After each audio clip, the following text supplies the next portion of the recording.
Em paz e tranquilidade, estamos aqui nessa noite tipicamente curitibana, não é verdade? Né? Frio, né? Já virou o tempinho já, mas fica tranquilo que até amanhã pode ser que faça calor, né? Pode ser que do nada a gente já esteja ali. Para a gente que já está acostumado, é divertidíssimo, né? Para quem não está acostumado, talvez estar visitando aqui a cidade sente um pouquinho mais. Mas olha só, deixa eu falar uma coisa para você. Você tem medo? Você tem medo de alguma coisa? Quando eu era pequeno, eu morria de medo de muitas coisas. Eu ainda tenho medo de várias coisas. Mas tinha uma coisa que eu tinha muito medo. Sabe o que era, Coutinho? Eu tinha medo de lagartixa, cara. Você já teve medo de lagartixa? Eu tinha medo de lagartixa, cara. E olha só como o nosso medo faz. Eu estava quebrando uma parede, ajudando a reformar a casa onde eu morava. E eu fui batendo na parede e quebrando os tijolos. E sabe o que aconteceu? Um dos tijolos que eu quebrei tinha uma lagartixa, daquela lagartixa preta, que é a mais brava de todas, né? E o que aconteceu? Ela veio correndo e entrou por dentro da minha camiseta. Do jeito que ela saiu, e eu tinha medo.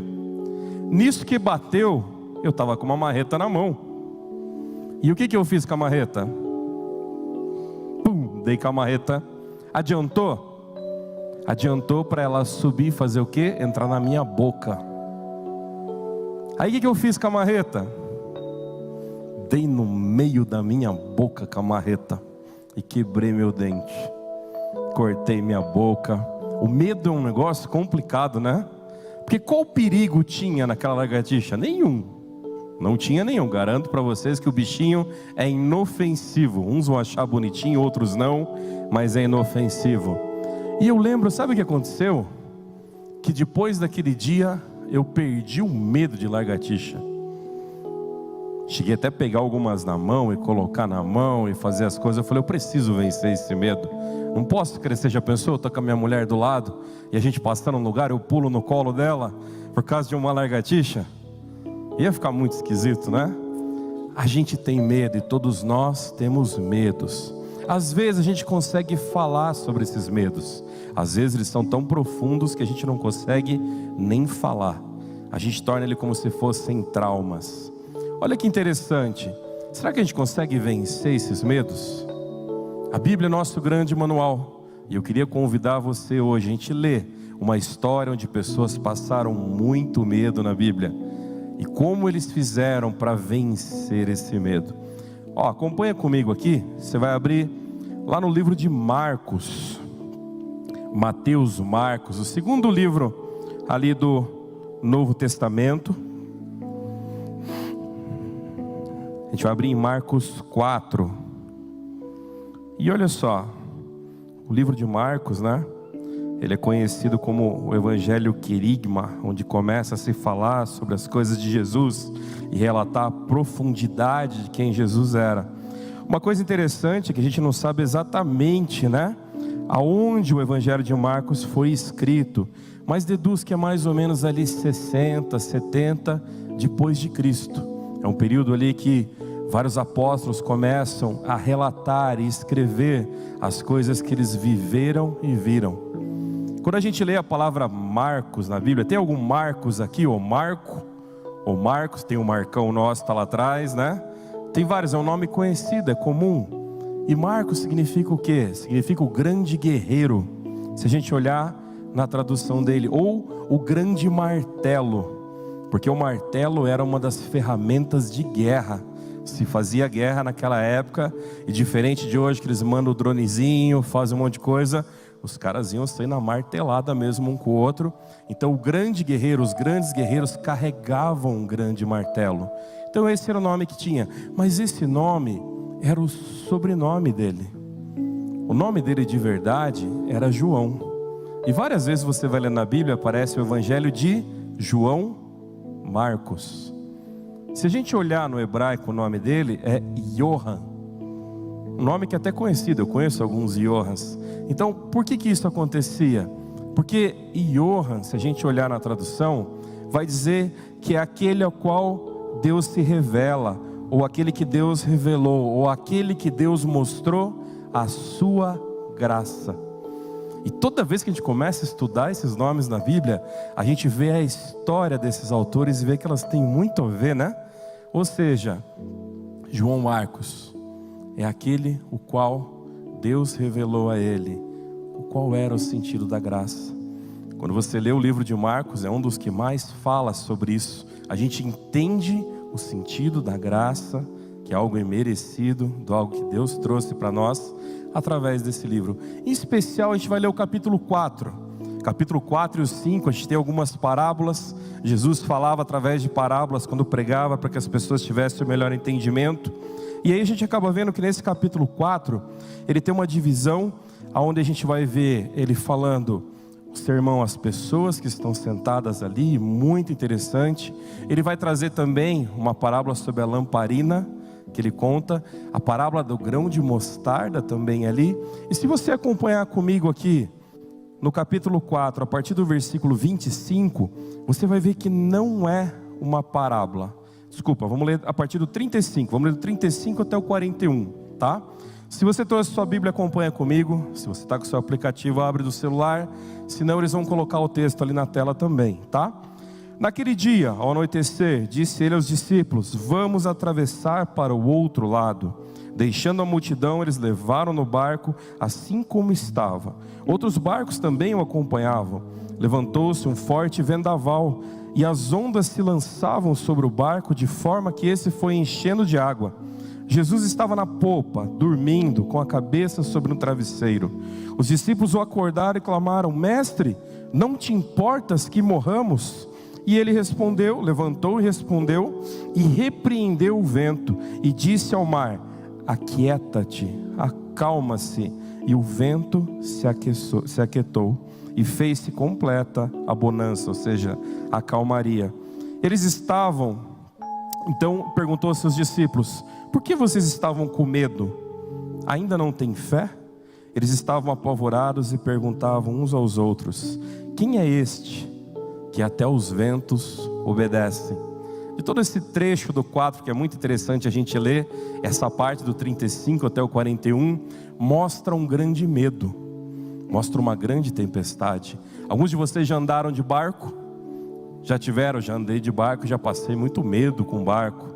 Já morei em regiões próximas à praia e já vi alguns desastres de barco.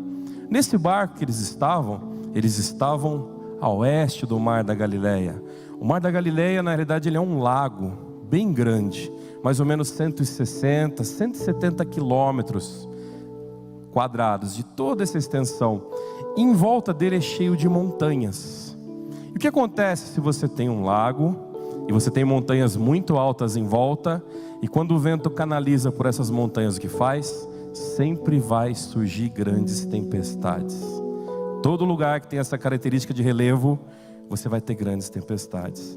Mas o Mar da Galileia, apesar de ser muito bonito, ele sempre tem um nevoeiro no final da tarde que fecha todo ele. E é muito interessante que várias narrativas bíblicas que a gente vê sobre o Mar da Galileia, a gente ouve sobre Jesus surgir sobre esse nevoeiro. Mas ali, naquela travessia, que ele estava indo do oeste para o leste, ele estava indo em sentido à cidade de Gerazim, que fica do outro lado, aquela famosa que você escuta no texto: ai de Betsaida, ai de Corazim, exatamente do outro lado. Se você continuar no capítulo 5, você vai ver que eles chegam até lá. Mas no meio do caminho, uma tempestade pega eles. E eles estavam no barco. Você imagina como era esse barco? Esse barco não era grande. Eles estavam em 12 pessoas. Pelo que a gente vê historicamente, esses barcos que os pescadores usavam para travessia, não tinham mais que 10 metros, 8 metros. E você fala assim: puxa, então é grande. Não é tão grande não, tá? Para 12 pessoas que estavam ali mais algumas coisas, era até bem apertado. E aí o que acontece? A tempestade vem e começa a abalar tudo onde eles estavam. Jesus estava onde? Ali no texto diz que ele estava na proa. A proa é a frente, a popa é atrás do barco. E ele estava fazendo o quê? Dormindo. Em meio ao tamanho da tempestade, Jesus dormia. O que acontece com os seus discípulos? Eles ficam com medo. E a tempestade, e o barco começa a encher de água. E eles vão lá e falam: Senhor, Senhor, não se importa que nós morramos? Ali acontece algo tremendo. Nesses capítulos a gente vai ver 4 milagres acontecendo de Jesus. Mas um deles é esse. É onde ele acalma o vento e acalma o mar. E aqueles homens olham e falam assim: como assim? Quem é esse cara? Se você olhar só esse trecho, a Bíblia é fascinante ler ela toda. As histórias, se você pegar as parábolas contidas no livro de Marcos, se você ler todo ele, você vai achar fantástico. Mas este trecho especial, que demonstra o medo daqueles homens diante da tempestade, ensina uma lição muito grande sobre como nós vencemos os nossos medos. Talvez você está sentado aqui e está assim: eu não tenho medo. Eu sou ali o brabão, né? Sou o cara que não tenho medo de nada. Não tenho medo de lagartixa, que você falou, pastor, muito menos. Não tenho medo de barata. A minha esposa, que está ali sentada quietinha, ela tem medo de rato. Tem bastante gente que tem medo de rato, né? Mas ela tem muito medo de rato. Mas é muito, muito. Vocês não têm ideia o quanto ela já machucou minha mão, já pulou. E às vezes, quando a gente está em algum lugar, eu preciso caminhar com ela assim para que ela não veja. Uma vez eu fui fazer um casamento e a gente chegou numa chácara muito bonita para fazer esse casamento. E eu lembro que eu abri a porta do carro e quando eu desci, tinha umas 6 assim, mais grande. E não era ratinho não, desses ratinhos bonitinhos que correm, não, eram os bichinhos quase o tamanho de um gato assim pequeno. E aí ela desceu e percebeu. E eu falei: nossa, como é que eu vou resolver isso? E eu falei: olha que lindo, cheio de esquilinho. Ela falou: onde? Eu falei: ali, correu para lá, para cá. Nossa, é cheio de esquilinho. Puxa, foi errado, eu menti para ela o que era. Mas ela não se assustou, né? Não deixa de ser errado o que eu tenha feito ali. Mas quando a gente estava indo embora, ela olhou para mim e falou assim: era esquilo, era coelhinho ou era rato? Eu falei: era rato. Daqueles bem grande. E ela saiu de lá e a gente conseguiu ir embora, né, linda? Tranquilo, né? Se você soubesse que era um rato quando a gente chegou, ia ser mais complicado, não ia? Mas olha só, aconteceu da mesma forma. Por que quando a nossa cabeça muda a forma de ver, parece que o medo diminui ou o medo aumenta? Por que na hora que uma lagartixa que você morre de medo corre no teu braço, você teria medo de pegar uma marreta e soltar no seu pé? Eu teria. Você teria medo se eu pegasse uma marreta e batesse na sua boca? Eu bati na minha e me machuquei. Olha o que o medo faz com a gente. Aqueles homens estavam morrendo de medo. E a gente sabe que o mar, o lago, seja onde for, é algo muito perigoso. Eu acredito que ali devia ter histórias de vários naufrágios, pescadores que perderam a vida, porque sempre que a gente mora numa encosta, lugar, a gente conhece muitas histórias. Aqueles homens desesperados vão até aquele homem na ponta que estava dormindo, que era Jesus, e falei: não se importa conosco? Quando Jesus levanta e acalma aquela tempestade, ele estava acalmando o medo daqueles homens. Mas por que eles estavam com medo? Já tinha acontecido algumas coisas, já havia testemunhos do que Jesus podia fazer. Ele ainda não tinha acalmado o mar. Mas por que aqueles homens tiveram medo? Se existe algo que pode fazer vencer o teu medo, é a tua fé. E fé é algo que a gente não tem como ficar medindo a fé um do outro. Existe algum aparelho que mede a fé? Não tem, eu não conheço. Você conhece algum aparelhinho que você consegue olhar para as pessoas e falar: olha o tamanho da sua fé, olha o tamanho da sua fé? Nesse texto de Marcos 4, ele fala sobre fé um pouco antes. Ele fala sobre o grão da mostarda. Mas olha só, como você tem feito com a tua fé? Tem pessoas que colocam a fé em homens. E a gente acredita numa proposta de emprego, numa situação que vai acontecer na nossa vida, num relacionamento que a gente vai viver, que você acredita que você vai ser muito feliz por causa daquela pessoa. Às vezes colocamos a fé nisso. Às vezes colocamos a fé em coisas. E você acredita que se você tiver algo que você vai comprar ou ganhar, você vai ser extremamente feliz. E aí você descobre que aquilo que você comprou, ganhou ou teve, custa muito caro para manter, e tua felicidade vai embora.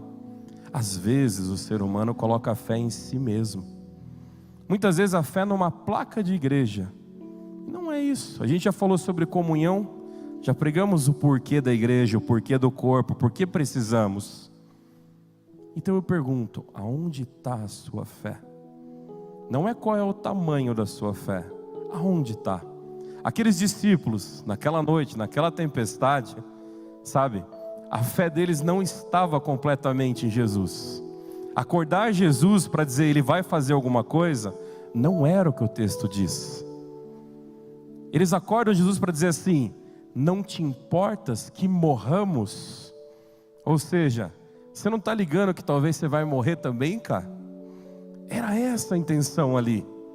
Era esse o medo deles. Ou seja, vai todo mundo morrer. E olha o que você fez. Porque um pouquinho antes, Jesus está ministrando um sermão às pessoas. Diferente do sermão do monte, onde Jesus vem e senta sobre uma pedra, ali onde tem as crianças, onde há a multiplicação dos peixes. Esse segundo sermão tinha muito mais pessoas. E ele está na beirada ali do mar da Galileia. Então o que ele faz? Ele se coloca num barco e se afasta um pouco para que pudesse falar a todas as pessoas. Qualquer um daqueles pescadores diriam assim: não vamos atravessar esse mar à noite. Jesus fala: vamos embora, vamos atravessar o mar.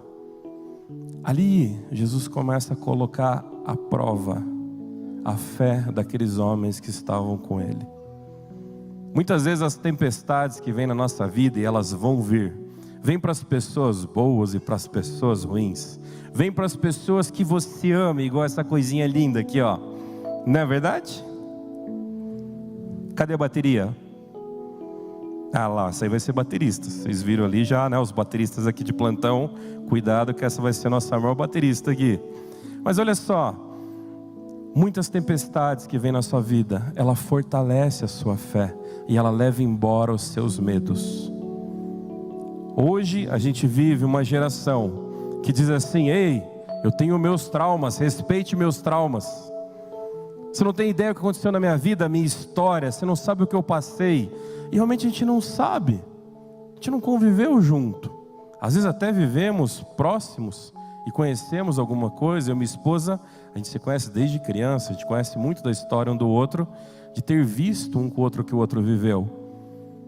Mas será que viver preso nesses medos que nos machucaram não torna a gente igual a esses discípulos? Dentro de um barco, olhando para a tempestade e falando assim: ei Jesus, você não se importa comigo? Você não se importa com a nossa vida? Os traumas da nossa vida não foram feitas por Deus. Os traumas da nossa vida não foi feito por Jesus de forma alguma. Talvez você fale: mas eu já me magoei com a igreja.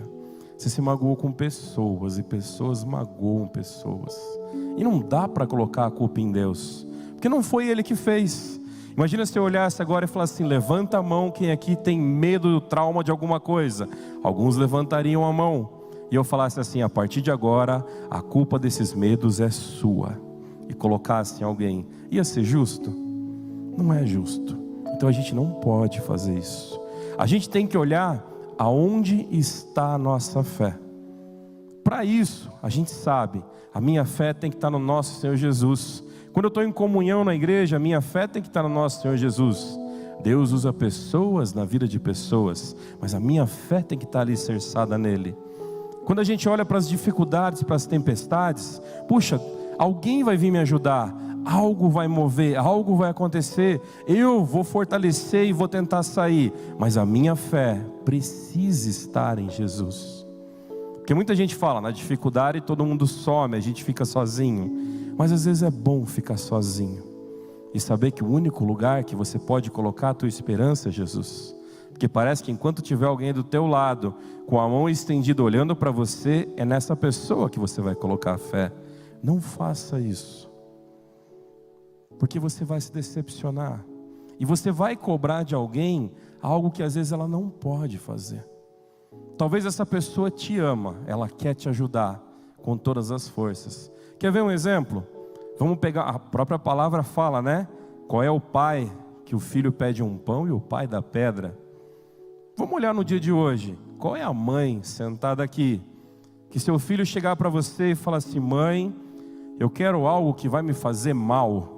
Você vai dar para ele algo que vai fazer mal? Mas você ama ele. Vai deixar ele frustrado? Sem ganhar aquilo que ele queria? Toda vez que ganhamos mais do que precisamos, isso chama-se mimo. E nem sempre o mimo faz bem. Quando ganhamos aquilo que não devemos, aí é errado. É pior ainda. Mas se nós tivéssemos tudo aquilo que queremos, seríamos cheios de coisas que não precisamos, não é verdade? Olha só que interessante. Quando a gente olha para a fé, a gente precisa entender então, ela precisa estar no Senhor Jesus. A tempestade só se acalma se Ele falar que ela precisa se acalmar. Mas aqueles discípulos, aonde estava alicerçada a fé deles? A gente pode trazer uma lição interessante, porque a maioria dos discípulos, eles como pescadores, eram familiarizados com o mar da Galileia ali. E talvez algumas tempestades, como eu falei, já tinham passado. Isso faz com que coloque a fé em si mesmo. Existe um ditado que diz que o mar revolta que fazem os bons marinheiros, né? E a gente tem que tomar cuidado, porque a gente passa por tanta tempestade na vida, que a gente começa a se julgar um bom marinheiro. E se tem uma coisa que eu sempre ouvi dos grandes pescadores é: nunca subestime o mar. Pode ser o maior pescador, não subestime a grandeza do mar. A pior coisa para você colocar a fé, primeiro, é em você mesmo. Não é você deixar de acreditar em você. Não é deixar de ter uma estima, de você olhar no espelho e falar: eu sou um chuchuzão de Deus. Não, não é isso não, sabe? É você olhar e falar assim: eu sou importante diante de Deus. Eu tenho os meus valores. Eu tenho as coisas importantes que eu tenho que fazer. Eu tenho os propósitos de Deus a cumprir. Eu posso, eu consigo. Eu estou falando sobre a fé. Você acreditar em você é muito importante. Mas a sua fé tem que ser fundamentada no nosso Senhor Jesus Cristo. Crer na sua força, puxa, o que há de errado nisso? Mas crer que a sua força é maior que a de Deus, você está errado. Crer no potencial do teu amor para com as pessoas, puxa, é muito importante. A Bíblia fala que devemos amar o nosso próximo. Mas crer que o nosso amor vai ser maior que o amor de Deus, não vai ser. Sabe, às vezes a gente coloca a fé nas coisas erradas. E a gente tem que tomar muito cuidado. Porque por mais que aqueles homens eram pescadores, por mais que eles conhecessem o mar e estavam navegando no mar aonde eles sabiam, provavelmente o barco era de algum deles, ou um barco parecido com algo que eles já andaram. Naquela tempestade todos ficaram com medo. Aqueles que tinham fé em eles mesmos, que não, tempestadezinha lá, fulano está com medo, olha lá Judas, está tremendo de medo ali. Ali todo mundo passou medo. E sabe, Jesus não era pescador, era? Jesus era o que por profissão? Marceneiro, não era? E por que os homens vão acordar ele? Porque naquele momento, a fé neles mesmos estava deixando de lado. A gente precisa, não só na tempestade, mas se você está vivendo uma tempestade, tira a fé de você. Entenda que você tem força, que você vai lutar. Você não vai deitar e ficar esperando, né? Senhor, me tira daqui e faz o que você quiser. Mas às vezes a tempestade é tão grande, que você vai falar: Senhor, eu não sei para onde ir. Se você já teve a oportunidade de navegar à noite, quando você navega à noite no mar, você não tem ideia para onde você está indo. Se você não tiver instrumentos que te mostrem para onde é o norte, para onde é o sul, você se perde. Por mais que você tenha um bom farol, você não consegue ver. Acredite em você, creia nos teus valores, na tua força, mas coloque a sua fé, ou seja, a confiança naquilo que é maior. Coloque no nosso Senhor Jesus Cristo, porque a tempestade vai vir para todos nós, mas a tempestade vai passar para todos nós, e a gente precisa crer nisso, que atravessar a tempestade com Jesus no barco é uma das melhores decisões de fé da nossa vida. Olha só, aonde a gente pode colocar a nossa fé também? Eu já ouvi muitas histórias de pessoas que na profundidade da dor encontraram força. Conheço muito próximo de mim isso, e é verdade. Muitas vezes a gente não tem ideia da nossa capacidade, muitas vezes a gente não tem ideia até a gente pode ir. Tem alguns homens que estão sentados aqui, já participaram do Legendários. A gente faz uma boa caminhada, inclusive um grande grupo aqui da igreja está no Rio de Janeiro hoje, promovendo um evento lá. Feriado 7 de setembro, teremos outro aqui, creio que já está esgotadas as vagas, né? A gente, o Cantec participa também, a gente não participa das inscrições, mas a gente vê ali. E ali eu vou falar para vocês, eu não posso contar o que acontece, tá? Vou contar só para vocês, tá? É piscina de bolinha, churrasco, os homens vão, é um clube de campo, né? Essa parte eu posso contar, né? Os homens vão, e é tranquilo.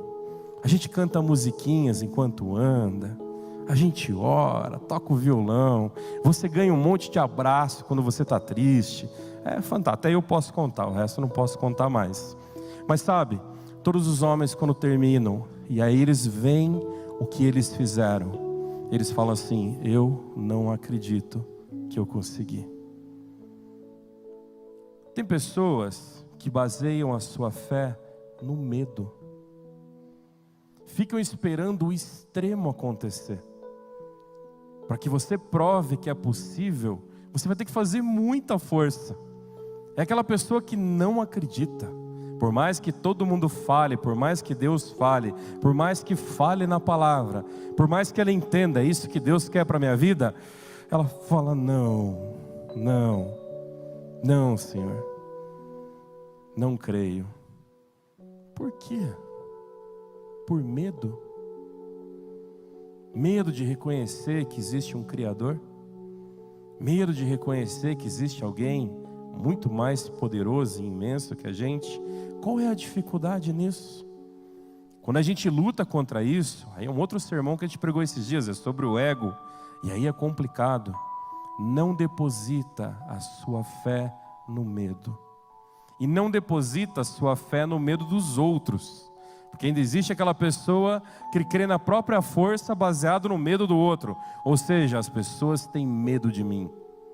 Cara, não é assim que a vida funciona. Se você toca a sua vida baseada no medo dos outros por você, você vai se complicar logo logo. Porque sabe, a Bíblia conta a história sobre um gigante chamado Golias, que não tinha medo de ninguém. E um homem muito pequenininho chamado Davi se colocou diante dele porque ele tinha afrontado o Deus dele. E aí a história conta que Golias não conseguiu. Com algumas pedrinhas na mão e uma pedra só, Davi acerta a testa, aquela cabeça gigantesca, derruba aquele homem e corta a cabeça, e ali acaba o reinado, a força e a soberania de Golias. Não baseie a sua fé no medo que alguém pode ter de você. Às vezes as suas habilidades são muito boas, às vezes a sua forma de fazer as coisas são incríveis, mas sabe, não baseie isso que as pessoas têm medo que não podem ser melhor que você. Não baseie no seu próprio medo, dizendo: a minha fé só pode ter aqui, porque daqui para frente, Deus, eu tenho medo de confiar em você. Talvez você nunca vai dizer isso, talvez você nunca vai admitir isso, mas teve muitas vezes que no fundo do nosso coração, talvez não da nossa boca, a gente parou diante do que Deus queria e falou: Deus, eu estou com medo. Eu estou com medo de confiar em você. Jesus estava no barco, e os apóstolos estavam com medo, os discípulos ali estavam com medo. E eles acordam Jesus e falam: não se importa com que morramos, com que nós vamos morrer. Aí a gente começa a olhar que ali a confiança neles tinha acabado. A fé no medo, ela bagunçou de uma forma tremenda ali. Mas Jesus acalma o mar. A tempestade para e o mar fica tranquilo. E o que os discípulos falam?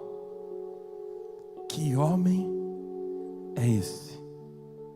Sabe, não foi tipo na academia, quando entra aquele cara bombadão, grandão e passa, as meninas falam, que homem, né? Não foi nesse sentido, não é nesse sentido. Ali eles olharam e falaram: quem é esse cara? Eles já caminhavam com Jesus, eles já conheciam de uma certa forma, eles já tinham uma fé pequena, mas eles olhavam e falavam assim: tem algo diferente. Mas quando Jesus acalma o mar só com a voz, em vez daqueles homens falarem assim: esse é o Deus que eu creio, eles olham e falam assim: quem é esse homem? Às vezes a gente faz isso. A nossa fé quer um milagre, a nossa fé quer que aconteça, e acontece. Ele nos livra do mal. E aí você para e fala o quê? Se não fosse eu, né? Se eu não tivesse me empenhado, se eu não tivesse estudado mais, se eu não tivesse colocado mais força. Não baseie a sua fé na mentira. A maioria das vezes a gente julga os outros, a gente quer julgar a fé dos outros. Olha só, hoje está frio, fulano não está aqui. Olha só, hoje está chovendo, fulano nem para vir, né? Não, para de julgar os outros. Olha para você e fala: eu estou aqui diante de Deus, e quem está assistindo também está, e quem está fora daqui, Deus também está abençoando. Porque a nossa fé não é em homens, a nossa fé não é numa placa de igreja, a nossa fé é no nosso Senhor Jesus Cristo. E o agir dele, diferente de nós, ele é constante, ele é intenso, ele é imensurável. A gente não tem como fazer o bem para todas as pessoas ao mesmo tempo. A gente não consegue? Não dá. E se você tentar fazer isso, talvez você está vivendo uma coisa chamada síndrome de Deus. Você vai estar achando que você é Deus e colocando a fé em você mesmo e dizendo: eu posso fazer tudo para todo mundo. Não, a gente não pode. A gente não pode fazer tudo para todo mundo. Quando a gente baseia a nossa fé numa mentira, qual vai ser o resultado? Uma mentira. Sabe quando você está fazendo algo errado, e aí você fala assim: mas eu creio no nosso Senhor Jesus. Está errado, mas eu creio. E Ele vai me dar o livramento, mas eu vou seguir no errado. Essa fé é mentirosa. A sua fé não está no Senhor Jesus. O que está errado, está errado. E aí eu volto a dizer, olhar para o outro lado e falar: você está errado, é muito fácil. Agora olhar para si mesmo e falar: eu preciso gritar menos, eu preciso brigar menos, eu preciso ser alguém melhor, eu preciso ler mais a palavra, eu preciso que meu temperamento seja controlado pelo Espírito, eu preciso crer na vontade de Deus na minha vida e caminhar nos seus propósitos. Hoje a gente vai ter um batismo aqui, vai ser muito legal. A água está quentinha, sair da água vai ser o difícil, entrar na água vai ser maravilhoso, aí vai ser correria ali, né? Por quê? Porque eu sei que a água está quente. Beleza. E eu sei que sair de lá vai estar frio. Será que sair de lá vai estar calor porque eu acho que vai estar calor? Não vai estar. Ali eu vou viver uma diferença de temperatura. Isso não quer dizer que Deus deixou de me amar ou não. Isso não quer dizer que Jesus me abandonou. Não. Ele vai estar comigo onde estiver quente, Ele vai estar comigo onde estiver frio. A minha fé tem que ser: Ele está comigo. Ele está comigo na alegria. Então cuida como você celebra. Porque se aquela vitória veio dele, dedique, consagre essa vitória a Ele. É muito interessante quando a gente vai lendo a Bíblia e vê as vitórias de cada um daqueles povos, que eles consagravam a vitória a Deus. É difícil você ver isso hoje. Alguém que vence, vai lá, marca os nomes, pessoas, um monte de coisa. Às vezes coloca no final, não, obrigado Deus. Não. É Deus quem acalma o mar, é Deus quem para o vento.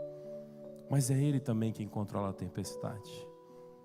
Por mais que o mar da Galileia, na sua forma de relevo, seja favorável a grandes tempestades, mas aquele relevo foi criado por Deus. Por quê? Porque Ele não gosta das pessoas? Da mesma forma que Jesus manda aqueles homens no barco, porque Ele odiava os discípulos e queria que eles tivessem medo e reconhecessem Ele como Deus? Não. É simples. Deus não quer que você seja refém do medo. Não tem porquê você ser escravo do teu medo. Não tem porquê você se tornar uma pessoa amargurada e ruim, porque você tem medo. Porque já me fizeram tanto mal na vida e hoje eu sou assim. Não, seja feliz. Errado é quem te fez mal. Errado é quem te feriu. Errado é quem falou mal de você. E não você. Se você se tornar amargurado e tratar as pessoas maus, aí você se torna errado junto. Aqueles discípulos viram o que aconteceu. E se a gente continua a história, a gente vai até a crucificação de Cristo, até depois da ressurreição, e vai ter discípulo que ainda vai estar um pé lá, um pé cá. Mas isso a gente conversa outro dia. A gente continua nessas histórias. Hoje eu queria orar por você que está aqui. E queria que você fizesse algo pessoal, por você, que só você consegue fazer. Que você fechasse os teus olhos e colocasse diante de Deus o teu maior medo.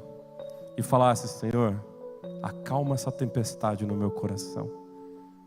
Aquele medo que você sente que te impede de seguir os propósitos do Senhor. Fala: Senhor, acalma esse medo. O Senhor está no barco comigo. Senhor Jesus, obrigado pelas pessoas aqui nessa noite. Obrigado por esse tempo na Tua presença. Obrigado pela Tua paz que excede todo entendimento, que desde quando começou esses louvores vem acalmando o nosso coração e nos enchendo com a Tua presença, Senhor. Obrigado porque essa semana foi uma semana cheia de desafios, momentos de medo tremendos, ó Pai. Mas, Senhor, a minha fé está em Ti. Então, diante de Ti eu peço com todo amor e carinho, Pai, cada um dos meus irmãos aqui, ó Pai, que estão nesse momento, orando, na maior simplicidade do coração, colocando esse medo diante de Ti, os ajuda, Senhor, a confiar mais e mais em Ti e a vencer os seus medos, ó Pai. O homem pode criar técnicas, métodos e meios, e eu sei que o Senhor usa, ó Pai, muitas pessoas para fazer isso, Senhor, e ajudar pessoas. Mas Deus, o que eu te peço nesse instante é que acalmar o mar e parar a tempestade é um milagre, Senhor. E só o Senhor pode fazer. Existem pessoas que ajudam pessoas a vencer os medos. Abençoe essas pessoas. Mas, Senhor, tem pessoas que precisam de um milagre para que o medo se acalme. E o que eu te peço de coração, Senhor, é que esse milagre venha sobre a vida dessas pessoas. Guarda o coração deles do mal. Enche a vida deles com a Tua presença. E que não exista medo, Senhor, colocado pelo mal, que possa impedi-los, Senhor, de caminhar na Tua presença. Essa é a nossa oração, com todo amor e carinho, diante de Ti, Pai. E oramos no Teu nome precioso, Jesus. Amém, amém e amém. Amém.